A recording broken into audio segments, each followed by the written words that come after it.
How's it going, guys, and welcome to a new video. And this is the start, at least if you guys like it, of a video series where I go through my client accounts. And the reason for this is kind of twofold. Number one, it gives me a reason to add my clients to the business manager.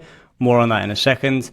And secondly, it also provides me with the opportunity to show you guys what kind of results we're getting for our clients, because I think transparency within sort of the agency space is probably at an all-time low right now.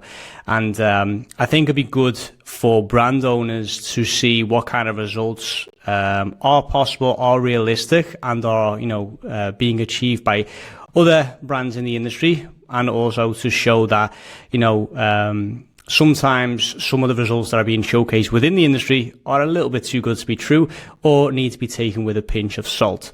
So just to refer back to the business manager issue, for a very long time I just requested admin access to my clients' business managers. Reason being is because I run all of the ads myself for my clients. So when we get an agency client on, I'm the one that runs the ads. And that is still the case to this day. But there have been instances in the past where the client's niche has been a niche that has not been entirely complying with the ad policies. And that will obviously, have an impact on my own personal profile. So if a client's ad account gets shut down for not being, adherent to the ad policies, that also leaves a mark on your personal profile. If it happens too often, you get taken down. So now that we're on profile number 5 or maybe even 6, I thought, okay, it might actually be time to start doing it the proper way, and setting up a business manager, requesting access to the clients via partner access. And also because, we're expanding the team, and we also have media buyers on board that do the operational side of things. So, uploading the creatives, setting up the campaigns, etc. So it does make sense to actually have an actual business manager. So, disclaimer, this is not, this does not contain all of our clients. But with that said, because I run the ads myself, I can't take on hundreds and hundreds of clients. So, it's more than this, definitely, but definitely not hundreds and hundreds. And, for me, it's all about the quality over quantity. I don't want, hundreds and hundreds of clients. A lot of our deals are structured in such a way that we get a percentage of the back end, we get a performance deal out of it. So it actually, behooves me to get better results for our clients, because obviously it will impact me in a positive way financially as well. So I'd rather have a few big clients that we work with that I get, a piece of the pie, if they win big, than just having loads and loads of clients and all these small retainers. So that's kind of where I'm at with the business. That's kind of how I look at things. And quality over quantity, in my opinion. So when we're looking at these accounts, quick mention. So there's one metric here that is not an official Meta metric, and that is the purchase ROAS here. So there's also custom in between brackets. And honest answer is I don't actually know how to show ROAS in a reporting when there's multiple ad accounts involved. It doesn't, it's not clickable for me. So if you guys have a business manager where there's multiple ad accounts, owned by other business managers, how do you showcase ROAS? Because I don't actually know. I've just created the custom metric myself, and it's literally just the difference between purchase conversion value and amount spent. So that's just a quick FYI. That metric is not an official metric. The data is real. Obviously, I'll refresh the data just to show you guys. Obviously, nowadays you can't be too careful. I know there's a lot of fabrication sort of in the agency space. Another thing you'll notice is that we can't actually see the totals at the bottom. That is because we have multiple currencies.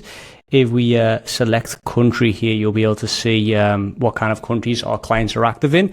Most of our clients are US based. We've got a couple that are sort of like Europe based. So this client here, they have are active in multiple countries. If we scroll down further, US based, UK based. We've got Netherlands and Belgium. Then we've got another client that is We've actually just taken over this account, to be fair, and as we can see, there's a lot of spend going to different countries, but the only sales that we're getting are from the UK and the US.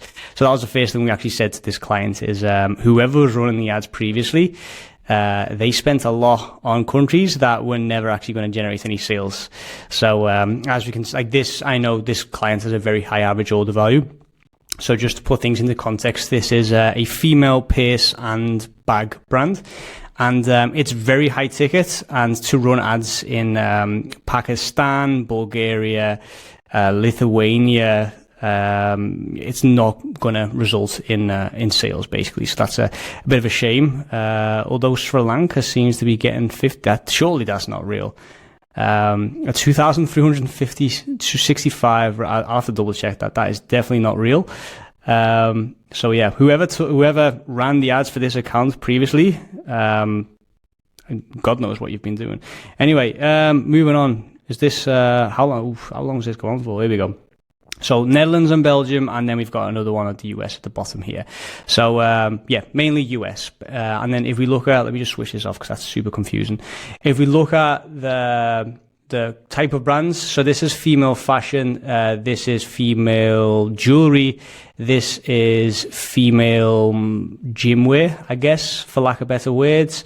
This is a unisex. It's a product, basically. That's probably the easiest way to put it. This is a subscription-based candle brand, and for those of you that have read my book, The Profit Formula, you guys will probably recognize, or not recognize because it's blared out, but that's the brand that we mention in the book. So it's that's the reason for the low ROAS as well, is because it's subscription based. So their lifetime value is about $400-500.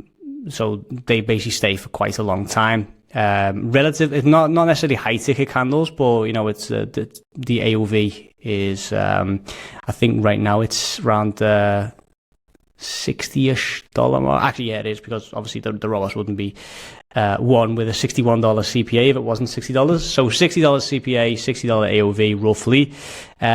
But yeah, like I said, the lifetime value greatly surpasses that. So that's why the ROAS for this one is as low as it is. And this one's an interesting one as well, because this is actually lead gen. So this is a male hair transplant company, and we run lead gen for them. And this guy also has basically a supplement brand alongside it, but we don't actually run ads for it. And you know, we did actually get 180 sales for this brand last month. So that's just a quick side note as well. This is the whole of last month, so the 1st of October 2025 to the 31st of October 2025. And my plan sort of with this is to do this at the end of every month as well, and hopefully next month things will be a lot more juicy because of Black Friday, Cyber Monday, and because we're adding more clients to this business manager. But yeah, that's lead gen. So it's funny to see that, you know, in and around sort of our lead gen ads, we do actually get sales for this brand. Then we have this is a female skincare brand, UK based. This is a Dutch sneaker brand. This is the client that we've just taken over. UK based high ticket purse and bag brand. Dutch streetwear brand, and this is a US based safety product, I guess is probably the best way to describe that one. So that's those are the brand sources that you can see here. What I'll try and do is I'll blur out, because obviously you'll be able to see the name of the account, but I'll try and see if we can standardize the currency. So I'll do that now. Okay, there we go. So this is with standardized currency, which basically means that it converts everything to dollars. Not sure how lenient or how beneficial the currency conversion is here. So take these metrics with a pinch of salt. It's basically method just standardizing the currency. But as you can see, in the month of October, we spent just over $1 million in US dollars for the brands that we can see here, and we generated over 5.1 million, which is 4.77 ROAS. I don't think that adds up, but I guess we'll have to take Meta's conversion rate at face hand for that one. So that's just to give you a bit of a context into to the type of metrics and the type of results that we are getting for our clients. Now, with that said, 4.77 ROAS sounds good. And for every single client here, I'm just quickly double checking that. Yeah, for every single client here, obviously that is very profitable.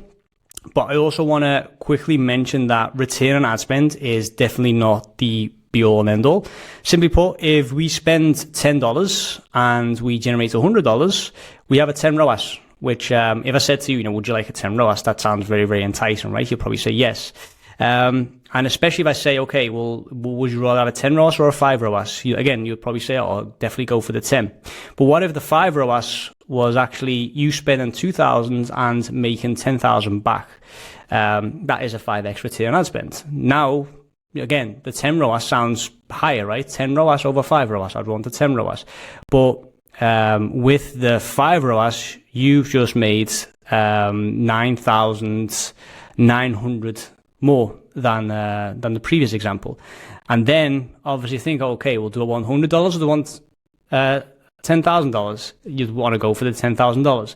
So that just puts into context what return on ad spend actually is.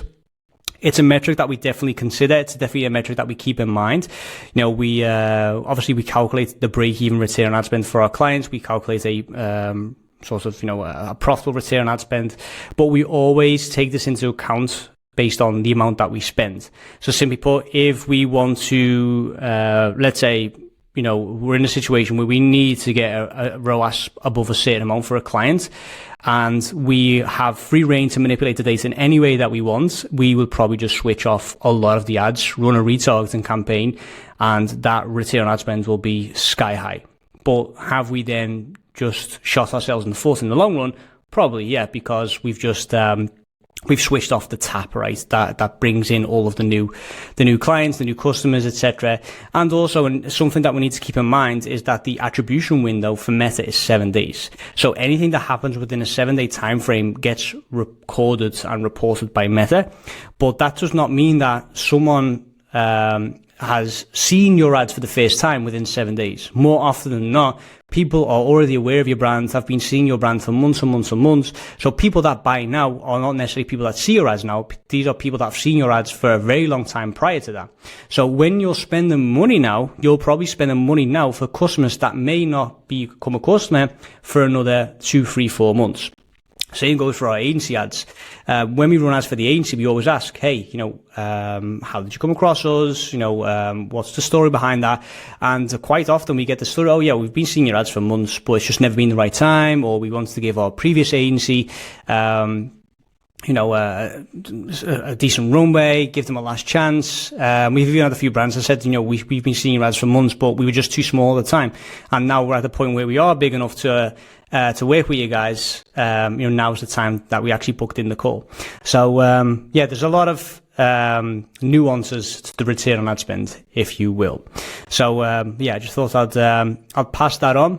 If you like this kind of concept, if you want me to do this more often and I show like the results and the ads at the end of each month, just how we've been able to grow our brands, and obviously give a bit more context because it's the first time me doing this. So next month I can obviously refer back to this video and say, oh, remember this brand, the skincare brand, this is the result that we've got for this brand for this month. So more context will come over time if I do this more often. That's obviously based on you guys. Let me know in the comments down below if you want to see more videos like this. Like the video if you got something out of it as well, and subscribe to the channel for more.